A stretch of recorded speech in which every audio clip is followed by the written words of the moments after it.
Expendables. We are live. It tells us we're live, Anthony. Well, then it must be true. I'm going to pour a wee dram, eh? Yeah, that's a good idea. Listen, I'm going to have that Palace Bar. We're bringing it to the big guns. Dumbo's Palace Bar, because I've got a little bit left and I just want to have it drunk. And the fact that anyone is tuning in tonight is unbelievable. So I wasn't expecting this. Is very impromptu chit chat tonight. So yeah. Good evening, William Fisher. He is on the ball. Everything's impromptu with you. I don't know about that. No, not that. Give me something else. Evening, Connor. How are we? So yeah, look, we're going to have a lovely wee chat about flippers and how much everyone's just an arsehole when they go flipping. No, they're not. You I tell you, talk about getting your kick in first. Yeah. Yeah. Fuck. Here, see if there's any flippers in here tonight and they all want to make a wee comment. I flip bottles. I don't care. I go and buy a bottle and just flip it straight away. Woo! It's redbreast season, people. Everyone's got their shotguns out. Everyone's out there shooting out fucking redbreasts out the sky. Redbreasts are falling. Do you know what I mean? Today, everyone went through the wee code. And tomorrow's going to find out. But today the draw was made. So who knows who's going to get a redbreast? You know what I mean? And so then you'll be giving out about the ones that you can't. You'll be one of the ones like last year, giving out that you can't buy them and having to go around and beg, borrow, and steal and try smashing them in car parks and annoying them. Paying twice the amount of money. Like that. That's the world we live in. I'm sorry. No, I mean. But yeah, so language. What, do you know what? We're past the watershed. You know, the reason why we're a wee, this is very impromptu tonight, Kit, I'm so sorry. I'm sorry if there's a wee sweary word in it. I must apologise. If there are kids listening, drinking all day. If there are kids listening, they should be asleep by now. I don't like birds. Robert, you choose what you like, when you like. We're not going to tell you otherwise. If you don't like birds, stay away from eagle rare, redbreast. Know what I mean? You see what I'm saying? Don't be going. What other birds are there? Is it lark? Lark's a good one. That's Australian. Stay away from the birds. Know what I mean? He doesn't like birds, so he says. Right. Right. Robert's getting banned. Anthony. Oh, you can't ban him. He's like he's what, the other side of the world. It's 45 hours ahead of us. Yeah, exactly. Swedish. It's all the same. Anywhere outside of Ireland is 45 hours ahead of us. I mean, did anyone watch Eurovision? No. No, why? Is it just me? Am I the only person that watched Eurovision this year? Was I the one sad person? But here, oh my God, I feel so sorry for that UK mob. 0 points. And again, even with the public vote, people in the world could have voted for them. No pois. Unbelievable. It was absolutely hilarious. Stephen Quinn, look, never mind Eurovision, you lunatic. Does swapping a Dreamcast for 3 bottles of Midland count as flipping? No, that's class. Sounds like a hell of a deal, actually. What Middleton was it? Was it a pearl? It's a gag. Absolutely brilliant. Charlene, oh come on, you weren't laughing. One independence. Is that what? Yeah, SNP, Charlene. Yes, well done, 100%. Charlene is an avid SNP fan. We don't give a rat's tail if the UK got any points. I'm sure you were laughing. Yeah, that's better, Dave Cumming. Ja ding dong. And mate, that was funny. That was the Icelandic. Sorry, Anthony, we're off in the tangent here. We're talking about Iceland was so good, Peter. Watch. That's Iceland. That was class. It's absolutely hilarious. I thought the French was actually really quite good. I thought the French was going to do well. So yeah, there we go. Anthony, let's talk serious for a second. Flipping. Okay, right. Flipping, and it's an important subject. And I do caveat the fact that, quite frankly, flipping is an integral part of the whiskey. Now, if it was the frickin' Lion King, it'd be the Circle of Life. In this case, it's the whiskey circle. Do you know what I mean?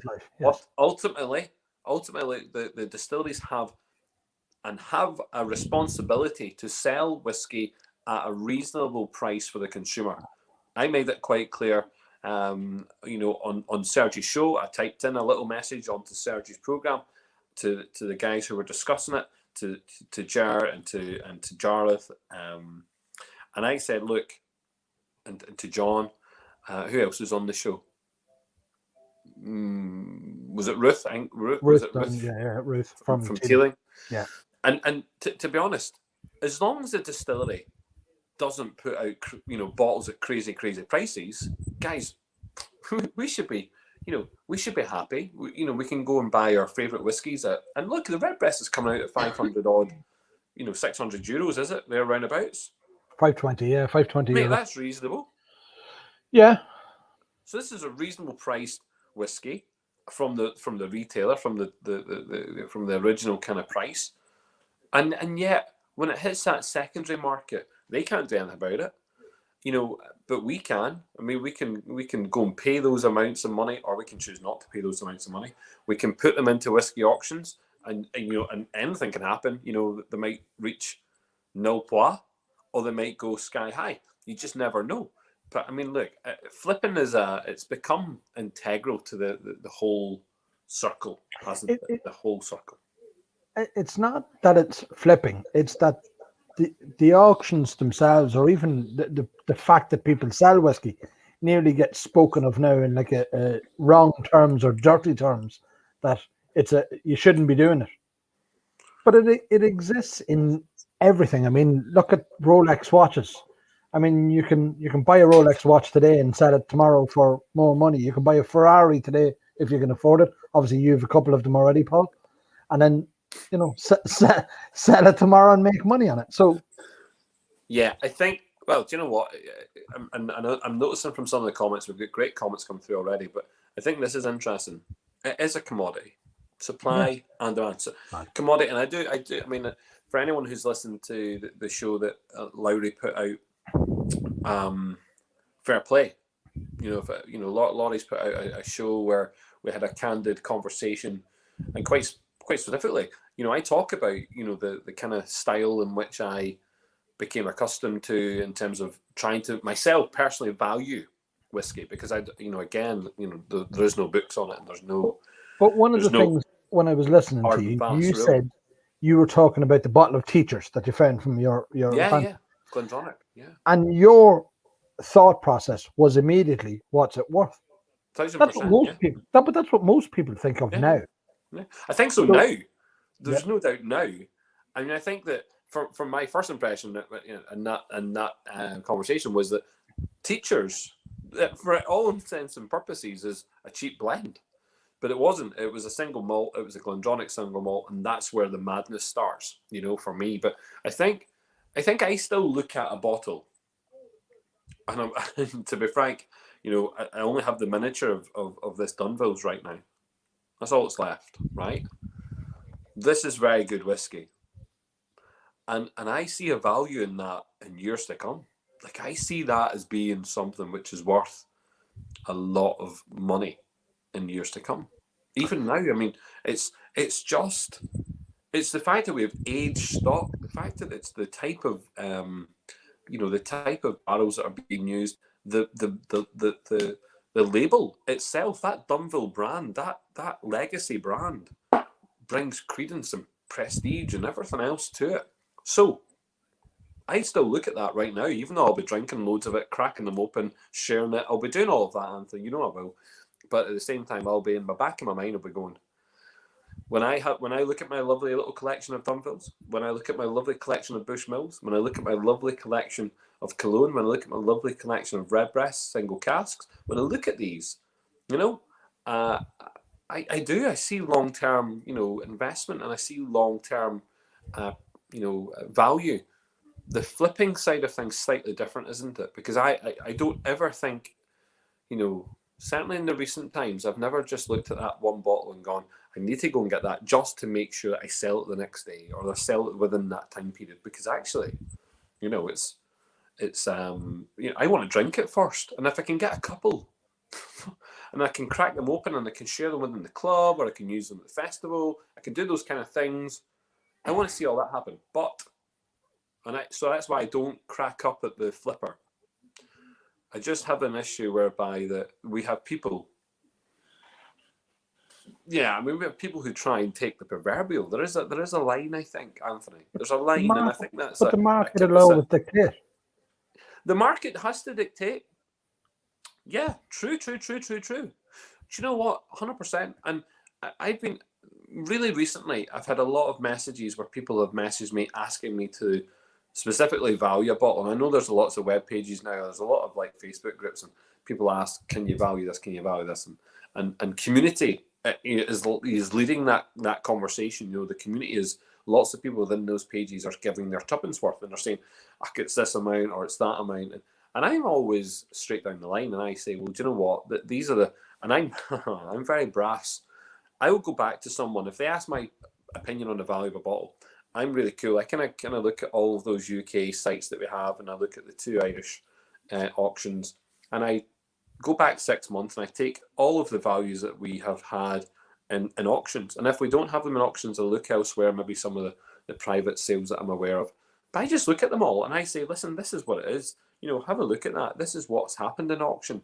And remember, we've still got like a commission to pay on most of this.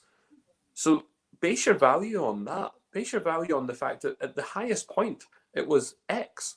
That's the highest point. If you think it's now worth more than that within the space of 6 months, and we've just saw 7 or 8 bottles, then that's up to you. But actually, the market has dictated such that in auction, we know that in the secondary market, that we've seen 6 sales in 6 months, and each one of those is in between £200 and £400. And actually, the maximum was £400, and that was 6 months ago. And actually, more recently, it's 280 quid, 300 quid. So take that as the value. Don't take what some wee fella just gives you a random thought. Take it based on the market value, because that's the market dictating it, just like you said.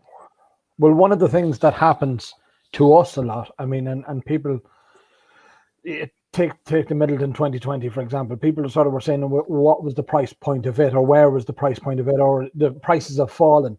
It's not that the prices have fallen. It's just that our last couple of auctions, we've had 25 to 30 of the individual bottles on the site. I mean, if we had one bottle on the site of 2020, then the price would be sky high. But because there's so many of them, I mean, and people go to us, "Oh, your price is different than say other auctions are getting." I'm going, yeah, but we've got 25 of them. That is bound to affect, the price point and all that sort of stuff of it as well. Without a shadow of a doubt. Also, remember, MVR is not super rare. So there's lots of it, and people still need to get their head around that there's 20,000 to 40,000 bottles of MVRs all the time. Lots of them. But more importantly, if you were to look at the Waterford example, and here, I'm kind of getting sad with the Waterford argument right now, because Waterford comes out at price X, and is sold, at retail at X, and it gets to that auction point, and people they're looking for that flip. And here, the people who know nothing, and someone just made a point, sometimes you just find bargains, but every bottle of Waterford I have purchased has been purchased below retail price, and it's been purchased through an auction. And that's below the retail price. So wee Jimmy has gone and bought his bottle of Waterford thinking, by the way, I'm going to make some money from this. I'm going to flip it. And I've gone, oh, this is class. I'm not going to go and pay the money directly to Waterford for that amount, at 80 euros or something even. And I'm getting it £40 sterling going through an auction. And I'm like, that's good for me as a buyer consumer, because it's I'm like, I've just waited maybe a couple of weeks actually in some instances, but maybe a month, and all of a sudden they're in auction and I've got a bonus bargain. And that's only because, Anthony, there has been so many thrown into auctions, mass amounts of them. They've not been drunk. Waterford must be looking at this going, well, what's happening here? We're selling a shitload of whiskey, and they are selling lots of whiskey, by the way, and yet it's not all been drunk.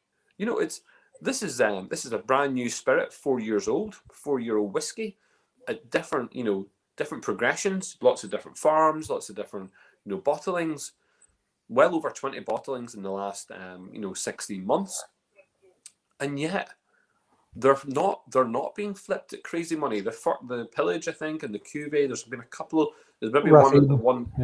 maybe one or two that have, kind of bucked a trend here or there, but in the vast majority of them are not, making lots of money that the flipper might have intended to make. Don't forget, we exist in a microcosm on its own right. I mean, you're talking about, Waterford. Waterford in Ireland is. I'd love to see. I'd actually would love to see numbers of what they sell in Ireland as opposed to what they sell elsewhere. And then people talk about, the secondary market after the fact. But again, if it's hitting the ground running in Eastern Europe and that, and they're selling lorry loads of the stuff, do they care? Is the point? No. Do they care that it's not being drunk though? No, I'm convinced that they care that it's being sold. Or so that's always going to happen. But you look at any of the Macallans that were released in the last 3-4 years, any of the Springbanks. I mean, people aren't drinking them anymore. Very few are drinking them. Yeah, it's not an Irish phenomenon. That's well, yes. I mean, the problem here would be that the a lot of those Macallans are not single caskings. So the Waterfords at the moment, I'm right in saying they're small. They're small quantities, probably smaller than that of some of those Macallan releases. And the Springbank, yeah, okay, a lot of the Springbank stuff is single cask offerings, which probably makes it a lot tougher for someone once they've got it to relinquish that. Actually, I think a lot of people who buy Springbank aren't even flipping. I think a lot of people, it's very hard to see Springbank coming up for sale. A lot of Springbank is kept by the core supporter of that. Yeah. Same with Bruichladdich. A lot of the Bruichladdich guys, they keep it. A lot of the Springbank guys, they keep it. There's definitely a few whiskies that kind of trend takes place that they are saying, listen, as a consumer, I want to collect and collect and collect that brand. I want to collect that type of whiskey. And actually you see less of it. Like, I find it very hard to find the kind of Springbanks I want to drink because they're not coming through secondary markets. And but if the ones Paul, the prices would be high. Mate, because 100%. The demand is there for them. Yeah. So, yeah, true, and true that. But no, I think Waterford's my only example here is because of the way in which it's the only one I've seen as a constant visible, particularly in the last 6 months, 7 months, that you've seen it below the mark, below the retail price in auction. There's a couple have managed to make par, as it were. That you buy the bottle and you flip it and it makes par. It just shows face in the auction terminology, isn't it? It shows face, or whatever it is. And it's like, yeah, it's like it's I suppose it's worrying. You know what I mean, for some of these brands, because again, if they're not being drunk, all you're doing is creating,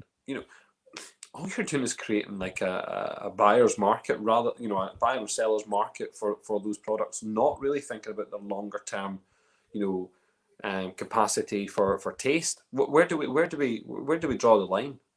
Where do we draw the line as a whiskey consumer? Well, Mr. McGuinness, Stephen McGuinness it was him that first said it to me, was realistically it'll be only the good drinking whiskies will really hold up in long-term value. Well, I think the prestige whiskies are the ones that are going to hold up in value. I think, some of those prestige whiskies, let's be honest, are they the best tasting whiskies? I'm going to say something that hopefully people like freaking waking up and shake up with this one. Walsh whiskey, Irishman, 17-year-old, cask strength, 55%. 17-year-old, sherry casking, 55%. Retail price, about 110, 120 quid max. Fantastic value. Great whiskey. Absolute superb whiskey. Now, that you can still buy it in retail. There's not a mass amount of it. There's very, very small production runs on it, and yet you can still buy it in retail. That's the type of whiskey in 10 years' time that you would expect to hold a value, that you'd expect it to hold value. And yet just now people aren't noticing that. They're not thinking about that. They're not really going anywhere near that. Yet let's look at Matt Darcy's. All 17-year-old whiskey from Matt Darcy's, an unknown, up until the last couple of months. Gone, sold, done. Dunvilles, 18-year-olds and plus, gone. So I mean, we put the 17-year-old in par with that, because of that catch strength element, small independent bottling, very. Why is it still in retail? Why is it not selling crazy? Why is it not sold out? Very strange, and yet it's probably one of the best tasting whiskies, and there's the issue. Do you know what I mean that whiskey itself? I don't know how many I've purchased, just to drink and just to share. I know there's one guy who seems to just buy every bottle that he sees, little Martin McShane, and fair play to him. He is an avid supporter of that. But that to me is a very interesting kind of argument. Like there's people who, and these are the people who just buy MVRs, by the way. So they're just buying the MVR and they're seeing it as being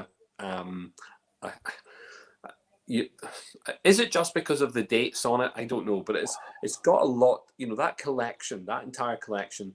Once you gain and keep adding to it from 1984 all the way through, it's just a beautiful collection. I just wish that people would see other collections in similar lights. Let's look at the Bushmills 21-year-old and look at those dates. So if people wanted a dated product, they're all dated. You can see the 21 production years going all the way through. That's lovely. This year and last year, obviously, we had the Bushmills, the collection, the Causeway collection. That, my friend, is where people now need to maybe focus their attention on. That, to me, is a very special collection of whiskey. There's lots more, Paul. I mean, you spoke there, the Writer's Tears. I mean, the cast strength every year. Writer's Tears, yeah. So the same guys. And again, I mean, most of the releases are 2,000 and 3,000 bottles, as opposed to, whatever the number is, the magical number that comes out of Middleton is 30, 40, 50,000. Yeah. So there's lots out there like that people, they just look. I think people just get tunnel vision or get swept up in the romance of having a numbered set. In truth, on the secondary market, Middleton's nearly the only show in town for people that's looking to make money or to invest in something. But that's all right too, and that's why I sort of said what I said to you, that auctions or people buying whiskey to invest in or speculating or whatever, it's spoken about in just like they're the devil, like they're dirty, they're worse than worse, and they shouldn't be on lately. And they shouldn't be. You're right. You're right, Anthony. They shouldn't be. There's someone, I can't remember who it was, but we're talking about purchasing the whiskey. Do you buy the whiskey for the long term kind of investment purpose, right? Or the flip, right? The flip or the long term investment purpose. And there's a wee painting behind me. Yes, that's wee painting. Yeah. Anyone who has paintings in the property, anyone who keeps art, doesn't matter what type of art it is, but goes and buys art. In the main, art dealers, unless they're going round and they find a little gem and go, oh, wee Jimmy doesn't know how much that's worth. I'm going to buy it off him for $1,000 and I'm going to sell it straight away because I know who the buyer is.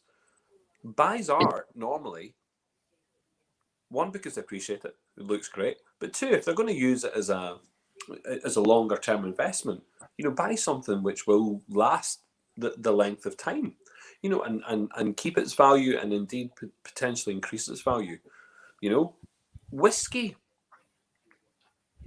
there's way more people in the whiskey world, not Irish whiskey specific, bourbon, Scotch, Japanese even, what I mean? That people buy the whiskey and think, do you know what, I know that people will buy this. If I buy it right now and I get it, I'm very lucky I'm going to a draw, or I'm going to and like the Redbreast at the moment, going to a draw, or if I'm very lucky I turn up at the shop at the right time, or if I'm able to purchase it in, online, through whatever means, be it through the distillery or through an online retailer, if they're able to buy that and they know that automatically makes money. We have created, the industry has created this secondary market of flippers. Not the people who look at it and say, do you know what? As an investment, we're not going to see these bottles again. We're not going to see this type of liquid again. You know, in 10 years' time, you know, I've got something to pass on to children or to grandchildren, or, you know, I can use it as my retirement fund. You know, people aren't, there's a lot more of the flipping, I think, at the moment than people think in long-term investment. And it's not to No, say that these are, and we no, shouldn't be I negative actually about it. disagree with you. I Are you actually think it's sure? good away with. Yeah, like genuinely, it's probably one of the most asked questions of us is what do I buy for the long term? That's how I started. That's how I got into whiskey, was thinking I've been self-employed forever and a day, and I always thought if I buy a couple of bottles, me and Katie's older, we want to go on holidays, we want to do something, you sell a bottle, you free up some money and you go.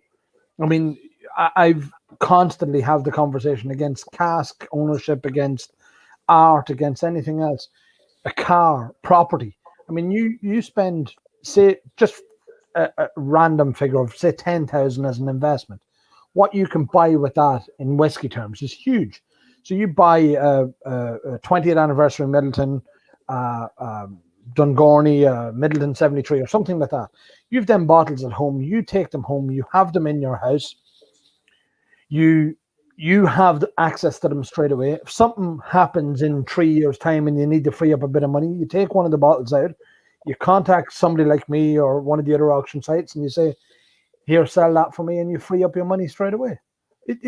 There's nothing else is the case. You know, Yes. there's Yes. nothing else that you can do But, that with.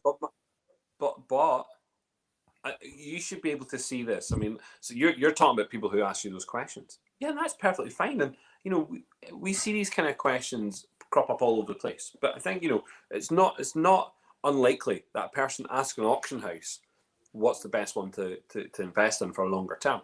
That's a sensible approach. But you should understand as well. You saw, and not last auction, but the auction before, was it 20? Did you say 25 Middleton 2020s? Was it something like that? How many? Yeah, 2025, yeah. So there's 25 people. So just imagine that they weren't all put in by the one person. Let's just imagine that hopefully it was. So 25 Wouldn't happen. random flippers. 25 flippers. But they're not random. You're saying it like it's a bad thing. They're random flippers. No. Okay, 25 they're our best friends. Yeah. Okay, but 25, they're not random, but there's 25. What I'm saying is there's 25, we just call them unnamed people. These are just 25 people, 25 flippers, right? They're just a 25 of that one product. And they've gone and bought that. I think that in itself is the answer. There's a lot of flippers. I'm not saying that they are 25 out of what number? I mean, well, even if we take a conservative leave, what they're saying is say 15,000. It's less than 1%, less than 0.5%. No, but there's 20. No. You're talking about the 25 people who only bought the MVR. But I'm talking about within the context of secondary market selling. So there's a large percentage of people flipping. There must be because if we just look at the items that are in auctions, you know, a lot of them aren't. If they're very sensible, a lot of them aren't like taking longer term approaches with some of these bottles. So we're going to look at some of these bottles coming through these auctions recently, and we'd be like thinking to ourselves, okay, they're not keeping on to that. That actually, if they kept on to even longer, will be worth more. Because you just said, what would you get for 10? What are you going to get for 10 grand? What are you going to get for 10 grand today? Now, yeah, plenty. Oh, loads. Yeah. And actually, surely the sensible approach, Anthony, is not saying put £10,000 into a cask. Don't put £10,000 into a piece of art. Don't put £10,000 into a car or whatever, because cars we know depreciate anyway. But don't put £10,000. If you're going to spend £10,000, don't buy one bottle of whiskey either. Oh no, I wouldn't. Yeah, so you're going to the people who are advising people about whiskey and wealth and how all that works. Yeah, should be looking at it going right. And my approach, and if you listen to the interview yesterday, was quite specific. Look at all these very small bottles of whiskey, which all hold a value. Don't buy something which doesn't hold value. There's no point in buying something which you cannot, in your own head, guarantee a profit if that's the case. Yes? But Okay, yeah, go on. No, but think about it logically. There's no point. There ain't no point in buying. And again, there ain't no point in buying something which is mass produced. Because if I went, and if you want to see something, having long term, long term value, short term's different. That flipping is completely different. Be honest with me. How much is a 2020 MVR ever going to get to? In your opinion, only in your opinion. In what time frame? Well, let's give it a 10-year time frame, because we've already had, since 1984. It's impossible. But I mean, again, well, then the closest reference point, and again, it's not correct, but the closest reference point would be the 09. And the difference between the 09 and the 2020 is that in 09, a lot more people were drinking them, bars were open, they were being opened, yada, yada, yada. So that's what adds to the scarcity of the 09. But there's not a lot of the 2020s being opened. So you're not. So say half it. So say half it. Say 1,500, $2,000. Still a hell of a return. How much? 1,500, $2,000, just conservatively. Exactly. So let's have a look at this and then think to ourselves: if we were just buying the 2020, right? We know how much the 1984, 85, 86, 87. This has been tried and tested. Yeah. We've seen this entire collection working its way up in value. There's a web page dedicated to MVR valuation specific. So we can see this. We can see the trend. So why the hell are people buying the MVR 2020 and flipping it? No. That's the wrong bottle to flip, my friend. Keep it for 10 years. You've just given me the value. No, I know, but not everybody can, and this is something that annoys me. So, not everybody can. So I mean, people who aren't drinking whiskey are just going to go and buy it and flip it straight away, and only not opportunistic. Double the amount. Hang on. The pilgrimage is the prime example. The amount of people that bought a pilgrimage with the best of intention to buy it, to drink it, to whatever the case may be, and then all of a sudden it's worth €1,000. Not being funny, there's not many people that can turn down €1,000. You common sense dictates at some stage you go. So if you bought the Middleton 2020 and think, oh, I'm going to keep that for the kids, or I'm going to, this is going to be whatever the case may be. And all of a sudden you're seeing it selling at €700-800, and your ESB bill lands in and you have to pay that, and the car breaks down and you have to buy a new part for it. I'm sorry, you free up the money where you can. It's not, there's no, this absolute annoys me that people go, oh yeah, you can't, flippers are a bad thing and you shouldn't be selling bottles. Or people bought the Quickie, another example. They bought it with the best of intentions. All of a sudden they're seeing it worth, multiples of what they paid for it, and they're going, I want to taste it, or I can go to the Belfast Whiskey Club and I can get a tasting off them, and I can taste exactly what it's like, and I can free up, 400, 300, 400 euros now. Exactly. And that's, you're spot on. And no, I agree with you. We have to play. There has to be a level of debate here. Has to be a level of debate, and has to be a level of understanding what's going on, because funnily enough, looking at some of the bottles that are available and that are coming available, and here's the dream cask, which is about to literally, hopefully people get emails tomorrow. I pray that everyone who really, really wants one for the right reasons, the flippers, really, I'm praying for the flippers, really. Get yourself your bottle tomorrow. But when you get your bottle, do you know what I mean? And you get the chance to drink it, that's great. But those that are collecting the series, they're wanting to keep it. Tomorrow's a big day for a lot of people. A lot of people will make a lot of money tomorrow, Anthony, one way or the other. But it's also a lot of money to spend. I mean, again, we've long had this conversation I've had with a lot of people as well, is what's the price point that you buy to drink? And I can't remember. I think James Boland's after hitting the nail on the head there. MVR is a drinker at 170. It's not at 550. But the argument, the contra to that is it only cost you 170. So it actually only ever, to open a bottle, only ever cost you what it cost you. It's not costing you 500 quid. That's potentially what you could realize out of it. But it's only costing you 170. Pot still will, the lunatic, we had a conversation about the Jameson 15-year-old pure pot still. And I remember at the time they were going for about £1,000.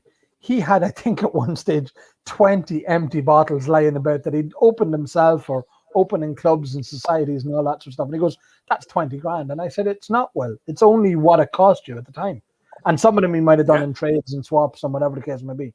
But a bottle only costs you to open what it cost you. It doesn't cost you £500. Exactly. It costs you what that point is at that point. I think of it, what gets me is some of these bottles which you just are like, you just beg them to have more of a value, because actually, so for me, it's about that prestige level. It's about pedigree. It's also about, sometimes it's about the craftsmanship. And I really want to talk about, this craftsmanship idea that the people have actually put a lot of work into creating this whiskey. And we should be valuing that alone. That we should value the bottle that has managed to come to us and we've been able to do it. The best example of this right now, the best example of a whiskey on the market right now, I'm not too sure if there's any left, but if there is, I'm telling you, the whiskey which should be the next, and I look at it as being. Stay tuned. He's about to give us a hint. Go on. No, but I see it's been way more valuable than any MVR on record. Is that 30-year-old Bushmills? That 30-year-old Bushmills from the airport is, without shadow of a doubt, probably the most undervalued, bottle at retail for what it is. If I was Bushmills, I would not have sold the 30-year-old for that kind of price. I think it's absolutely hilarious how cheap it is. I think it's absolutely shocking that a prestige product like that can be sold at that price. If we even attempt to look at the price point of its competitor, so you go south of the border, you look at IDL and you look at the Method Madness range and you look at a similar product, even that was double the price. But there was 70 bottles. Price. Yeah, but there was 70 bottles of the 31-year-old Method of Madness. It doesn't 70 matter. bottles of each cask. It doesn't. Of course, it matters. No, that's exactly what matters. No. How many times had Middleton pumped out a bottle older than that? A couple of times. And they have done already. So we still have 30-year-old whiskey coming out of Middleton. Bushmills. This is the first time that Bushmills has produced a 30-year-old whiskey for retail and given an age statement, 30 years old on a bottle. Madness to know how cheap it is. And I am genuinely going to make it my absolute. I don't work for Bushmills, don't work for Proximal. Really, I don't care what they think of this. I'm going to make it. Other than the retainer. Don't even have that yet. See if someone wants to pay me something from Bushmills and Proximal. I am telling you this. That bottle needs to be an $8,000 bottle. It needs to be an £8,000 bottle. That needs to be. It has to be. Why would it not be an £8,000 bottle? Why? Someone tell me why it cannot be an £8,000 bottle. I'll wait for the response, because no one so far in all those conversations I've had about this Bushmills bottle has been able to say, okay, you're quite right. So why could it not be? Because frickin' well should. When you look at its competitors, when you look at people across the water in Scotland, when you look at people, who are selling potentially Bushmills product under a different name, why is it not an £8,000 bottle? What time period are you talking about? Something's now, tomorrow. It's £8,000 tomorrow. Stop, Paul, will you? Go on. Stop. It is. No, stop. Shut up. No, be serious. No, I'm serious too. Teeling can't get. Teeling 33-year-old barely gets. Where's Teeling's 33-year-old from? Yeah, but it's the same. So exactly your argument. But it's your same argument. You're saying that because it's from Bushmills, it's 30 years old. When Teeling has a 33-year-old whiskey from the Teeling distillery, oh my God, they should be charging shitloads of money for it. Like shitloads, like loads and loads. However, I do agree with you right now that it's a 33-year-old whiskey, so it needs to be more than what it is also. But surely that it retails $4,500, give or take. Is it? It is. I've Of seen the it in 33, the shop for 3.5, yeah, 3.5. 3.5. Right. Oh wait, 3.5. 3.5. And why is it not sold at 3.5? What do you mean? Why is it not sold? Why if I can still buy it in retail for 3.5? That's the $1 million question. I mean, I'm constantly asking that question. If it said Middleton on the front of it, it's a different animal. But surely if it said Bush Mills on the front of it, it's a different animal as well, isn't it? No, because why? It goes the other end of the spectrum. I mean, again, you were talking about Scotch a minute ago. Bushmills have done absolutely nothing to talk about prestige whiskey, and that's why I'm telling you from now on, the collection is prestige whiskey. So a lot of the collection is done at single cask offerings. It's done at less than 600 bottles, a cask. And to me, out of the 12 releases so far, is it 13? 12 releases, 13 releases so far. Only 3 of them, are not worth chasing because there's so many of them. The rest are worth chasing. They're like Pokemon. Like, generally, if you're a Pokemon collector, you're like, I want that one, I want that one, I want that one. And here, there can be a maximum of 160. Was it 164? Collections. Yeah. And now we know there's going to be less than that because I'm going to drink one during Whiskey Week. So we're drinking one. So at least one will be drunk. I mean, at least somebody might get to taste it. Do you know what I mean? But you know what I mean? That's what the Whiskey Week's all about. It's actually about drinking something. There's James Boland's question. Why is the Green Spot the Whiskey Exchange 26 not sold out? It is now, James. Oh, James, I can answer that one easily. Because the Whiskey Exchange come out, and then tell you it's sold, and then 10 weeks later they put it out again. No. Yeah, that 26. No, that stop. It wasn't. That 26-year-old was on constant sale from the minute that the two of them went live. The two Green Spots. One was at 125. One was at 125 pound, and one was at 450 or 500. Sorry, is it just the 30-year-old that they messed about with everyone? Because it went on sale 3 times. Oh, but that's only to you. Maybe that's just to try and prevent your flippers. You see, that's trying to 1 bottle per customer. They got that one right. You know what I mean?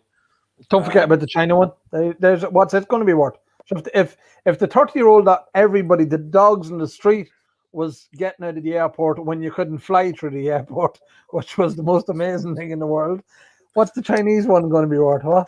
The Chinese bottles. I still you're maybe not hearing. It's not just about the quantity, because what was it, 400 and something from the airport, right? Yeah. So it's a 30-year-old whiskey, 30 years old. First time that they've ever produced something at 30 years old, put their name on it, put the 30-year-old label on it, and I think with that one it was American oak as well. So specific. It was the first time they'd ever done something like that, and I think. The Chinese one's 28-year-old, and I think based on their numbers, maybe just about slightly half of what that 30-year-old might have come out quantity-wise. These the real ones or the fake ones? It'll have a value. But let's look at the UK edition. 168 bottles. Yeah. The value's there. Oh my God. What if we're going to talk about rarity, is that not super rare? That's super rare. Here, I picked up one of those bottles recently. Secondary price, 1,200 quid. Boom. Connor's a statement. Yeah, Connor's a statement there for you. Then you were arguing me about the 30-year-old. There's Highland ex Speyside for less than €400. 27-year-old Speyside for less than €300. Yeah, that's a good question. Connor makes a good point here. Just out of curiosity, Connor, were they labelled with their own distillery on them, or were they? You're not too sure what distillery they were from, because actually that does make a big deal. It does make a big deal, and I touched upon this recently. I picked up a Macallan 30-year-old. People got to drink it. I bought it for 100 quid. So £100, and that's not me. That's not me complaining. That's me being overjoyous. The fact I bought one for 100 quid. It was a Macallan 30-year-old. Boom. Yes. That's a score. So I would look at Connor's point and I would say, show me those. I'll go and buy them right now and we'll drink them. What kind of measure did you get there? That was a Katie measure. That was I held out my glass and I got a Katie measure. And it's Blue Spot. Blue Spot I need cast more strength. whiskey. I need more whiskey. There you go, Gordon McPhail. Rum and raisin. Gordon McPhail. Gordon McPhail. That's what Connor says. But that's Gordon McPhail, and it's Speyside. It still isn't telling me the distillery. So fair play. And I think that Gordon McPhail are an independent bottler, and here love Gordon McPhail. Well done, because they bottle some incredible pieces. Really excited about Gordon McPhail and what they do. The only caveat, and you're giving out a bit flippers again, still giving out a bit flippers, and I wanted to argue with you. You look at what people experience with what do you call that, Pappy and all them, the American ones now. I mean, there's flipping for you. That's flipping on a proper scale. We're amateurs at it compared to them. Oh Jesus, no! Our flippers are amateurs, is what you're saying. Well, compared to what a Pappy will go for. Yeah, do you know what? Funny one with the Pappy, that's an interesting one. Because again, we talked about earlier at the very start. It's about the retailer putting the price out and making it fair for the consumer straight away. And actually, the Pappy price is fair. So the Pappy price to the consumer is a fair price. That secondary market is bonkers for the Pappy. Absolutely bonkers, and it's I think for those that have been lucky enough to taste the Pappy at various levels. I mean, different levels of the Pappy. It's a good bourbon. Is it the best bourbon? We don't get to taste it in Ireland because Michael Cowman siphons them all off and sells them in the secondary market. Is it the best? Is it the best bourbon? Look, it comes from there's a lot of pedigree there. The bourbon, but I mean, sometimes when I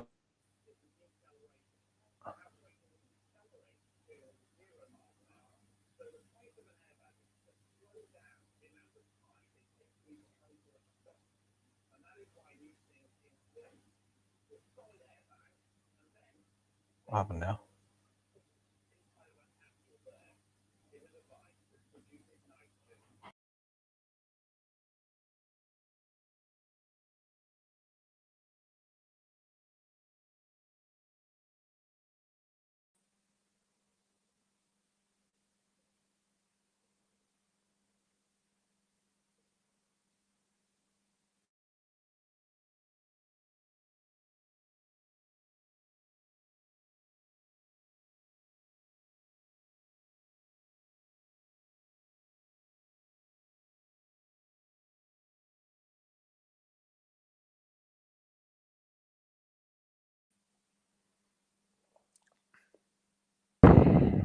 I've got no idea what happened there. Well, I think somebody, one of the lads are hoping that we sort of muted you. I actually think anytime you do these things, I think the guest should get a mute button for you. I don't know. Are we still there? Yeah, we're back. Yeah, there's loads of comments coming through.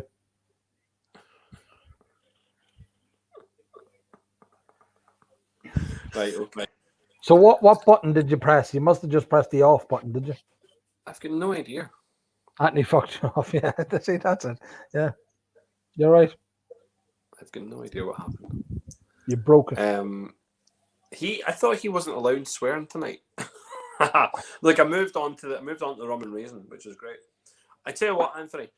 Yes. Some people might not have listened to the interview I did yesterday, but I'm going to rattle through some of their... Because it's actually... sorry, just to big up Lowry there. Oh, you only get access to it if you are one of his Patreons. So if you're a patron, right, you get 24-hour early access. So that's how I listen to it, because I donate to Lowry, the Lowry Retirement Fund. That's really good. That's really good. That's a lot of them out there. Someone said to me I should set up a patron thing or do something for this. No, you get enough money from everybody. Enough hold on, I take no money from anyone. I take no money from anyone. Wouldn't do that at all. Yeah. Mm-hmm. Jesus Christ, I take no money from anyone. You guys are a gag. You guys are funny. And I said, look, I've no time for that anyway. So no, I was running through some random some ramblings with him yesterday, because actually, look, we're aiming for the end of this week to run to do a test run on our platform. So we're running for that. At the same time, we're aiming to have the majority of our tastings to start going up online, individual tastings for people to see. They won't go on sale until everyone knows what they've got in their passes. But in terms of the individual tastings, you'll start to see them being put up tomorrow. So you'll see them. You won't be able to purchase them, but you'll see them. So you're going to start seeing a list of 100. Well, I say 100. We're close to about 80, 85. I'm a total of 85 tastings right now for the festival.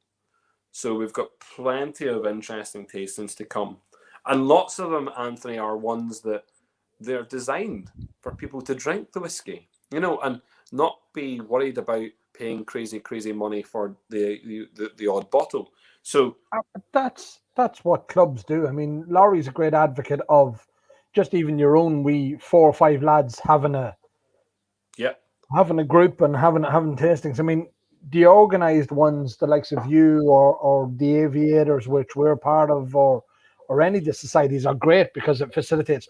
But the problem with them, not the problem with them, is the other side of that is every month it's only one brand, whereas the lads who are doing, bottle shares or bottle swaps themselves, and there's groups doing it on the Facebook pages and all that now as well. So there's loads doing it.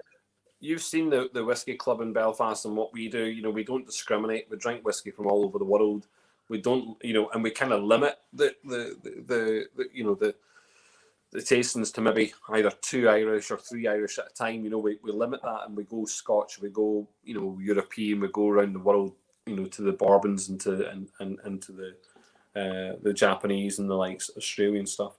But look, just to give you some highlights, I think these are highlights. So for the master classes, we've got the Redbreast Dreamcast Spectacular. We're going to try all 4. 5. You were told today 5. 5. You were told today. Well, he's telling me that he wants the Manolove. Well, the Manolove was technically the first ever Dreamcast. Sweet, whatever. We'll put that in there just for the crack. Why not? Look, right. We don't want to wait. We don't want to waste those bottles. We want to drink them. So we don't need to flip them either. But if anyone comes across a Redbreast, new Dreamcast and they want to get rid of it, sure. Hello, I'll take one because we'll use it in the tasting. Flip away, people. And because I tell you something, I only put down one email, one phone number. Because guess what? I've got fucking one phone number. I don't have loads of phones. Oh, I'm sure if you had loads of phones and loads of emails, you could have sorted something out, guys. All right. Where's my friend? Listen, if I've got any friends out there, I probably don't have any friends, but anyone who really likes me, do you know what I mean? And they want to flip a bottle, then come and speak to me. What price are you paying? Are you doing? Will we do it now? We can do the auction now. Let's have a meet. Listen, anyone? No, that'd be madness, wouldn't it? But you burn their phones and all that. Yeah, look, there's bound to be lots of people up here. Brendan, don't talk about flippers. We're off the flipper subject. Flippers are done. Yeah. You missed the flippers. You missed all that. Brendan, actually, there's a brand that has done, and actually, Belfast Whiskey Week and Cologne. So last year's Belfast Whiskey Week release is getting a great price now in the secondary market. So all the ones that you stored and sold, there you go. And do you know what? We haven't even released the one that's got the signatures on it. No, the case that you've got of them as well. That'll get great prices, Paul. Yeah, a freaking case. I wish I had a freaking. You saw me. I was buying them back. I was buying them back from your auction. Don't think. Did you not tell Brendan? As it is. Yeah, I've been buying them back so I can drink them. Yeah, not a word about it. You won't see me selling one of them ever. You know what I mean? So, what have we got? Not in your own name, anyhow. Do I have a different account? Well, what's my account? What it's not. That is my name, but I'm just saying that my username is not my name. But it's me. Pre-1970s Irish whiskey times 2. There's 2 tastings of pre-1970s Irish whiskey tastings. 2 pre-1980s Scottish whiskey tastings. Super stuff. Super. Japanese versus Taiwanese. great opportunity to try some really unique Taiwanese and Japanese Some of them whiskey. Cavalans are just fantastic. Yeah. Just So fantastic. Kavalan and Omar, and obviously the Nikas and Centauris. Don't mention Omar. Omar, you're not allowed to talk about Omar. Well, no, we're He's not allowed to talk about copyrighted ever. that. All right, yeah, ever. Irish versus Scotch tastings.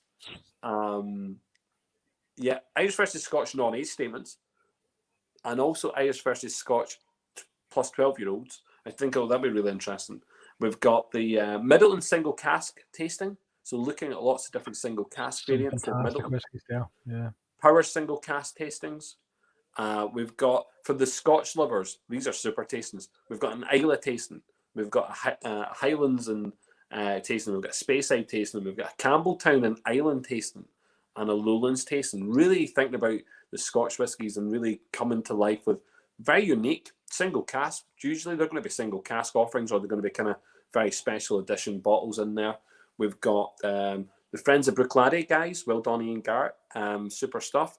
They're going to have their own tasting at the festival. There's a bastardized, I want to say, keep saying that word, Irish Whiskey Society tasting. So we're looking at those bottles for the Irish Whiskey Society, and they're going to have a retasting there. There's a worldwide tasting. Have you Marrowbone Lane in that? I believe it is. I believe it's there. So it's super stuff.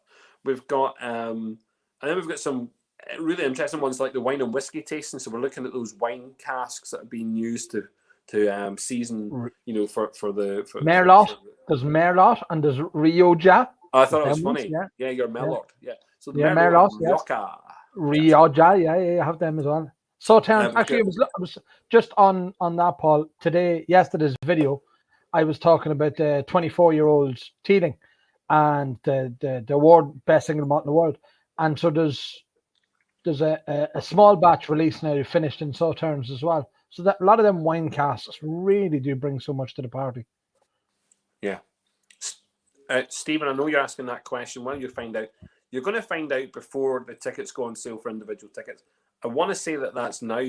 I would say if any of the distilleries are listening right now, don't be frightened to explain to me exactly what you're doing for your tastings, because great that we've got so many distilleries on board, but some of you just still haven't given me the exact numbers of your tastings. Once you give me the exact numbers, we're flying. We can tell everyone what's going on. So yeah, we've got whiskey and cheese tastings, whiskey and chocolate tastings, Rieslings, bourbons and ribs. Are you doing any Blue Nun cask flavored ones like you done at the Christmas? Oh, we did the Buckfast one. Yeah, experimental one. There's going to be an experimental. There's going to be an experimental one, and it'll be very short. It'll be a very small tasting, because we've got at the moment 20 odd people doing some cask experiments just now. And we have a buyback clause to take back some of those measures and let people taste them. So you're going to see some great. Do you know what some of them are? Yeah. Oh no, they're using Hungarian or French virgin oaks, and they're using. There's Madeira, there's port, there's Oloroso, PX, rum. There's red wine. There's lots of different, but nothing super unusual. I don't think anyone's gone super unusual, which like is okay. Blue WKD or not this time. Not like that. Right, okay. But I think what's nice is we're using 3 and 4 year old whiskey. So we're using 3 and 4 year old whiskey. There's pot still. There's some blend. There's some single malt. There's some triple malt, and there's some peated malt. Lots of people using different combinations, and we're going to see a really nice kind of experimental tasting. How about a peated Blue Nun or a peated Black Tower? That'd be one for you, Is that your favorite? Would you like that? I do it for you. I think that'd be fantastic. A peated Blue Nun. There you go. That's just me happy. Made up. I do it for you. There's also, Anthony, there's obviously the Bushmills Causeway Collection tasting, including that crazy UK edition that no one can get their hands on. Because quite frankly, it now needs to be cracked open and drunk. No more, of course. Do you know what I mean? I think that there's so many. There's just so many different tastings on the go. Really excited to do that. We've got lots of here. We're now up to, I think there's maybe 2 or 3 cocktail tastings. There's just on board today. we have our first ever Armagnac tasting. Yeah? What? Armagnac. Armagnac, all right. Yeah. So Yeah. our first ever. So we're going to have that. That's going to be very interesting. It's going to be delivered from a very, very small boutique company in France. Do you know what I mean? Who are going to deliver that in French, my friend. So that'll be interesting. We've got an interpreter for that. Interpreter. You doing it? No. Who's going to interpret it for you? Oh, I have no idea. No, it's a guy called Shane who's going to be interpreting for us. Very excited to see that happening. So yeah, Armagnac finished whiskies at the minute. I mean, there's a bit of that, fair bit of that coming out of GND at the minute. It's fantastic stuff. Absolutely fantastic. Is it? Yeah. There's a fair bit of it. Yeah. They're actually, we've not promoting Irish whiskey auctions, but there is a bottle of Armagnac finished Teeling. Yeah, in this. Yeah, month. I remember like listening to that and hearing that and going, that could be pretty That was Katie. interesting. Katie picked up on that. I didn't have a clue. I haven't a clue what's going on most days. I think look, they're absolutely buzzing. They're absolutely buzzing to get involved. So I think for us it's just something new. So the company is called Le Cantantas. Le Encantandas. So they're doing it. There you go. That's in Spanish. It does, but it's obviously Le, and then it's Encantandas. It's definitely French. I'm probably not pronouncing it properly. I must apologise if I am getting it wrong. So Vincent is going to lead the tasting, I believe, with Shane doing some interpretation for us. You know, I'm not going to start. No, oh my God, that'd be awesome. And listen, if anyone needs sign language, let us know.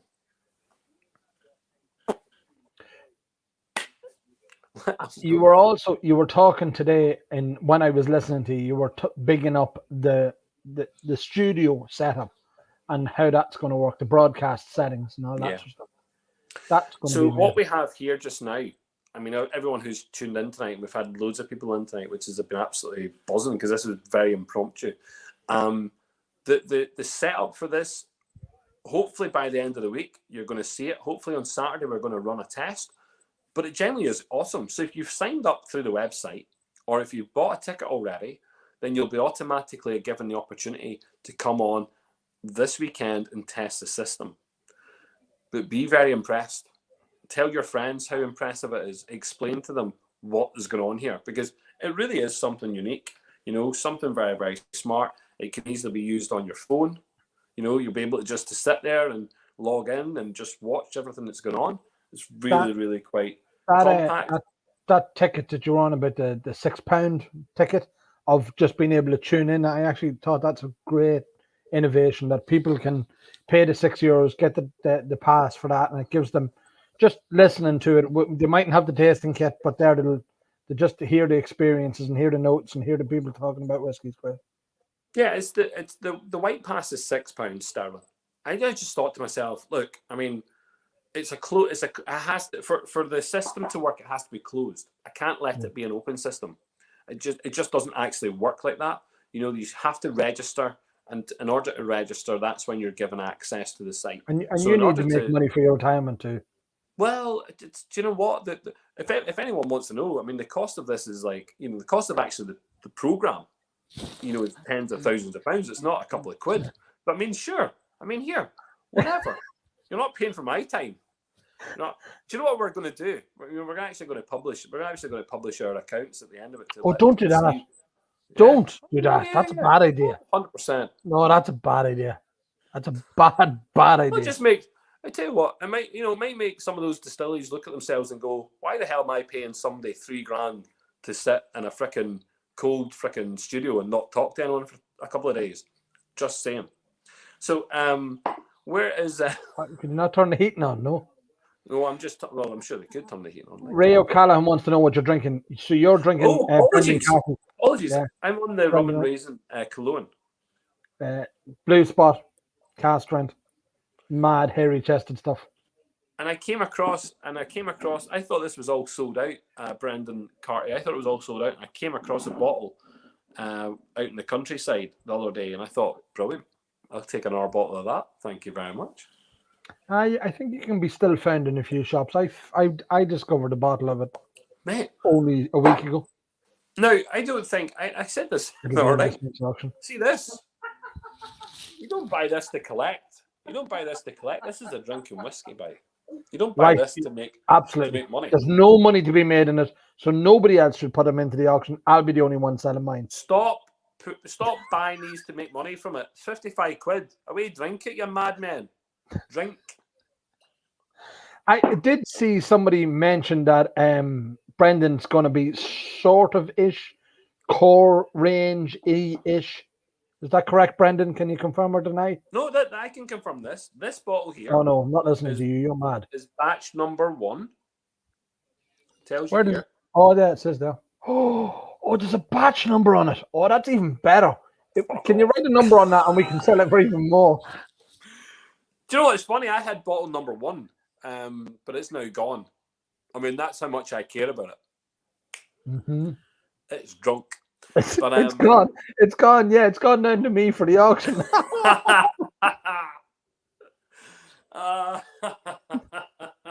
Sorry. Terrible. But you know what? It's a drinker. It is a drinker. It is a definite drinker. Do you know what I mean? You know, and I think if you want to sell it, that's good. But look, it's batch 1. It'll be batch 2 very soon. It is a constant release, and it's 5 years old. But batch 2 makes batch 1 more valuable. So dead on, great.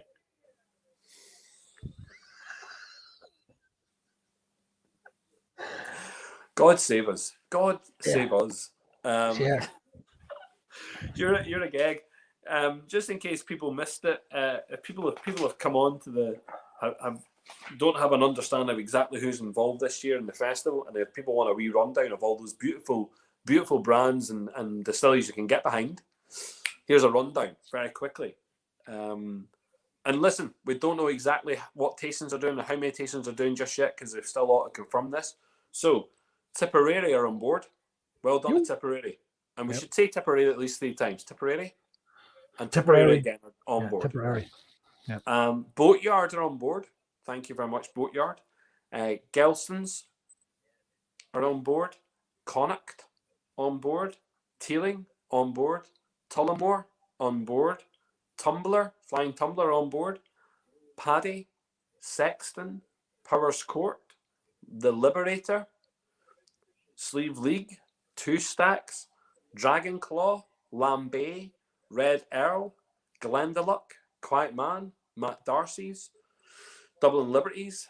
Obviously the brands from IDL, so welcoming along Middleton, Jimison, Method Madness, Powers, Redbreast. Then we've got Pierce Lyons, W.D. O'Connell, Bowan, Dingle, McConnell's, Shortcross, Cologne, Copeland, Hinch, Ecklenville, Bushmills. Now, names that you will not have heard in that list because they're not coming to the festival. You said that today. I thought you weren't putting that out there. No, I thought you weren't. Yeah, I know, but I thought you weren't deliberately not saying it.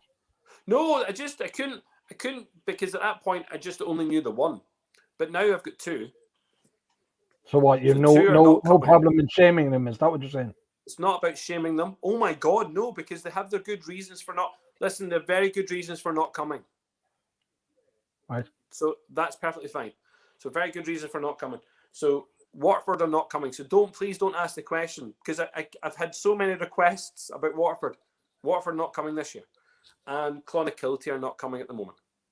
Oh, and if anyone knows anyone from the Kilbeggan distillery, okay, if you could do me a favour and just pass on the message, make sure you come back to me and just confirm that you're coming or not. Because that's, it's a limbo. It's a limbo Kilbeggan. I don't know anyone at Kilbeggan. Beam Centauri, I don't know what you're doing. I don't know what's happening. Okay, so moving on. We've then got Scotch Malt Whisky Society. Woo-hoo! Douglas Laings. Woo-hoo! We've got Wolfburn. Then we've got all these beautiful ones from Australia. So Belgrove. We've got Derwent. We have I always get Launstown. We've got Hobart. Okay. From America, we've got Clyde Mays and Whistle Pig. McMara from Sweden. And then there's still just a couple just to be confirmed and ticked off. Okay. And once we get those, we'll let everyone know. But I think there's a couple more still to be announced specifically. People just want them just to say yes or no. Cologne not going to be there, no? Cologne. I did Cologne. Yeah, but Cologne will hardly event to do with it, will they? You're funny. You're just big up Cologne. Are they paying you? Yeah. They're looking for a brand ambassador. You're trying to get the job. Yeah, he does, exactly. Yeah. I seen it today. This is me CV. This will be in the CV. I'll be putting it in. Hold on. Ballykeefe. Lenny is asking Ballykeefe. Hold on. 2 seconds. Walsh. Marty, I'm sure Walsh is involved. 2 seconds. I haven't finished my list. Because there's another list. There's a list of possibilities. I did say that there's people on this list who I haven't confirmed yet specifically. So, potentially, Ballykeefe are going to do something, but they're not going to be doing, I don't think they're going to be doing a tasting. They're going to be involved, but I don't think they're going to do a tasting. £500 a bottle, I doubt it very much. What? Nothing, I didn't say anything about the €500 bottle. Right. They've got, okay. There is also Walsh Whiskey. Yeah, we're just waiting on confirmation from Walsh if they're involved. You've got May Logue are involved also. Sorry, apologies, May Logue. Who else is on this list? 2 seconds. I'm just making sure I'm up to date with this. 2 seconds. Sorry, 450, you're right. Stand corrected. Someone correcting you, are they? Yeah, it is. Yeah, Marty's telling me. Actually, I don't know why Marty's asking about the Walsh one. Could Marty not do it himself? Just throw up a few of his bottles. Exactly. What's that? Cologne Whiskey Week. Irish American are on that list of just waiting to confirm. Ecklenville, perhaps. Anything from they're on that. I've already said that. Stop bigging these people. I've already said these people. You know, you're just trying to give them more airtime. They don't deserve it, do they? Who? Dunville's? No. We've got a beautiful interesting enough, we've got an interesting company who people won't have maybe heard of them. So we're just waiting on confirmation of this as well. Mallow's Distillery. They're not here. They're in the UK. Okay. So they're based in Wales. We have, just making sure I've got all these are just ones that are just happening just to confirm to make sure they're definitely doing something. Can we just start throwing out other names as well, just for the crack, and just sort of? Is there people? I mean, look, we had. Well, no, we can pressure them into doing it, Paul. I mean, peer pressure. There's only so much. We've said Tipperary, Connor. All these people are funny. He's trying to big it up. I don't know. Have I missed anyone? Well, no. I'm just thinking if we start naming a few names and then sort of they can't really go back in it then, So we just start naming them anyhow for the crack. Listen, see if we could have. Look, I'll be honest. A lot of this big Scottish distilleries are owned by conglomerates, right? Very, very difficult to get a hold of them, and getting that straight answer from conglomerates. Too many chiefs, not enough Indians. That's why Cobegan's proving a little bit difficult to get the answer, because they're owned by Beam Suntory. It's a little bit different. Okay, it's really hard to get hold of them. You see, that's why I'm all for dictatorships. Dictatorships are the way forward. Yeah. It is. No, it is. Potentially on that list is also McAllister's as well. Yes. So there's a possibility there. Someone said Tom and Gate. That's a Mark. Interesting. Potentially. 3 Stacks. I've heard of that 3 Stacks mob. Funny. I like that. Did I get Ralphie yet? Relax on the Ralphie front. No, not yet, Stephen. I really shouldn't I? I should press on Ralphie. If Ralphie listens to this, he's never going to watch my show. If he ever does, brilliant. Yeah, Dingle. Yeah, are Dingle coming? Sure, why not? Neffin. Sinead, that's an interesting question about Neffin. I don't know, because I don't know what's going on at Nath, and I did write to Nath, and I've also written to a couple of other places that haven't responded as yet. And look, it's maybe the concept of this festival maybe isn't for everyone either, and I'm not gonna pressure anyone into getting involved. Does anybody else know what the concept of this festival is other than you? Yeah, you do. I've told you plenty of times. You just don't listen. Yeah, but I don't really understand it. I mean, Paul, I'm like, it's just whiskey. It's just, let's get whiskey. All I keep saying to people is, let's put whiskey in as many people's hands as possible. Yeah. Vincent Hurl, that's an interesting one. So Cross Keys, I'll have a conversation with Vincent. That's really nice, Kit, that you've even mentioned that. I'll have that conversation with Vincent, see what his thoughts are. Look, there's brands all over the place. There's R&R Distillery as a potential. There's Baja Irish whiskey as a potential. There's lots of different people who still haven't just said yes, 100%, we're behind that. And look, I just want to know. Ray O'Callaghan was West Cork. West Cork, what are they bringing? No, West Cork. Actually, yeah, sorry. I heard you mentioning West Cork's age stock today. Actually, yeah, you were bringing that up. I should have said that they're on a list of. I'll probably never ever hear anything back from West Cork. They're just like, yeah. I mean, I've contacted West Cork plenty of times, and I've just never heard anything back from West Cork, and on any level, let alone the. I think your accent might be wrong. What? I think your accent is wrong. Can I not do a West Cork accent now? No, it's not. It's just your accent is just wrong, actually. How do we try West Cork? How does that work? I have no idea. Who's from West Cork that I know is from West Cork? Barry Chandler? Can't sound like him. No, he's smooth. He's got a smooth accent. Any poaching? I heard you ranting and raving about poaching today. We're going to do a poaching session. Actually, I heard you talking about Michael up in Bwaylock. I have and Bailiff's involved. Yeah. Oh wow. That peated port cask that he done now it's 63%. It's mad stuff, but wowzers, it's fantastic. Listen, I was keen. I wanted to get him involved last year. That's how keen I was to get him involved. Yeah, but it would have taken him a year to produce enough stock for the festival, because I think he produces a half a barrel a week if he's pushing it. Yeah, but I want to get him involved. I mean, I think that he's going to run his own poaching session. We'll have a poaching. We're going to have a poaching box which looks at different poaching available to us. So there's the Irish Whiskey Guild box. There is. Yes, Brendan, there's the Irish Whiskey Guild box. Is Brendan suggesting anybody who can make decent poaching to put into the festival as well? 12 producers, mate. Look at that. 12 producers. That's going to be a very interesting tasting. Look, there's so many tastings. I mean, there's just a mass amount of tastings. Don't get lost on it. And not everyone can drink them all. And I think Kit made a point. If you want every whiskey, which will be over 300 whiskies, which is, to be honest, it's nearly a whiskey a day at least. That's a normal week for you, is it not? But if you purchase the golden ticket, you really would have a library of whiskey for a year. You wouldn't have to do anything else. That's you. That's your neck. Wouldn't last a year. I reckon Martin McKenna's drank through his. Martin McKenna?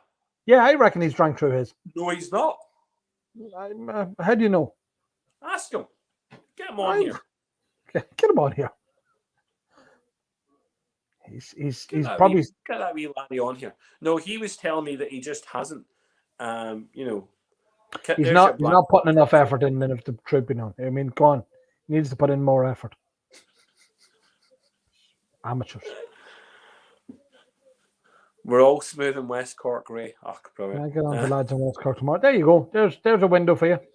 Ray, if any man can do it, Ray O'Callaghan will do it. Ray, watch this. Look, this is pretty simple. Do you know what I mean? You can have my contact details here because, quite frankly, you can find this number just about anywhere right now.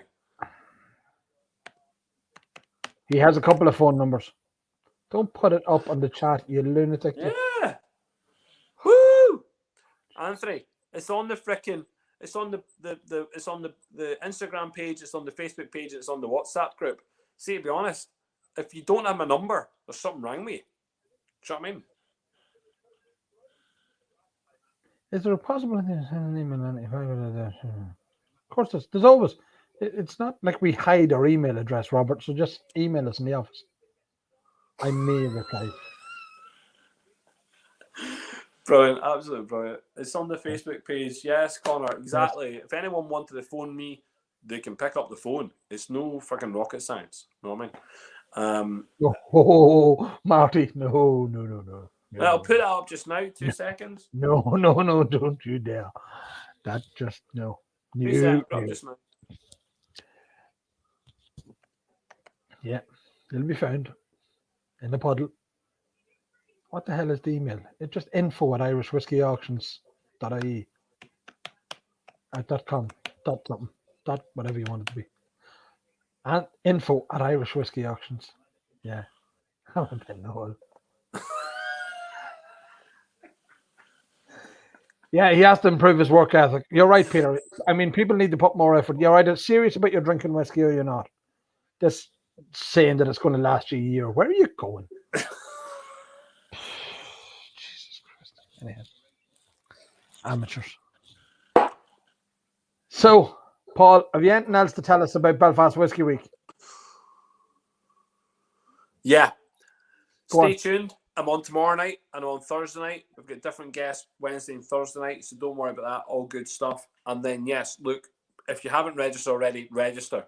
And also, if you've registered, you're going to get an email on Friday explaining to you what to do for Saturday. So keep an eye on your email. If you provided the correct email, check your email Friday because just you like will be given the opportunity. You'll find out whether you're going to it or not.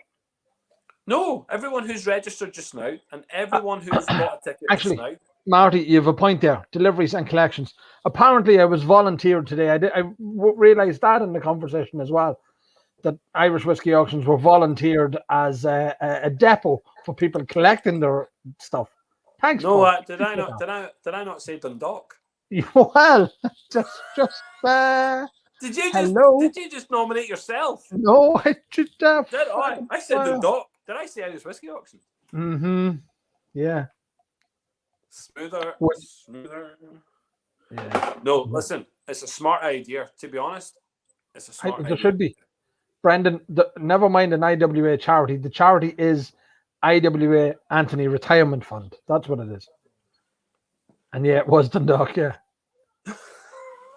What was he told you last week, Marty. Thanks. I only found out today. He's talking crap. I only found out today, listening to somebody else telling me. Yeah, thanks. Robert Gustafsson. Yes. 1 billion euros. That's a bit much, son. No, I mean, 8,000 is fine. My missus couldn't even tell me what to do on the Saturday. Oh. Right. So, anyhow, anything else? Belfast Whiskey Week. And listen, thank you for coming on tonight. I really enjoyed that discussion. It was important that we had that discussion. Your auction starts on Friday, yes? It does, strangely enough, yes. It's not as if I've nothing to do. Friday, and it lasts for how long? 9 days, as all our previous auctions have. Bit like Belfast Whiskey Week, that 9-day whiskey week, which just actually, you want to check that calendar. I hope you haven't organised this to coincide with one of my auctions, because you can go and get stuffed. That's not my problem. That's your problem. No, I think you mean to change it now. Going around this, look, I'm sorry. I have it written in somewhere in my auctions. Change it now. I shall speak to you all soon. Listen, thanks so much for joining us. We shall see you all soon. Thank you. Good night. Good luck. Bye.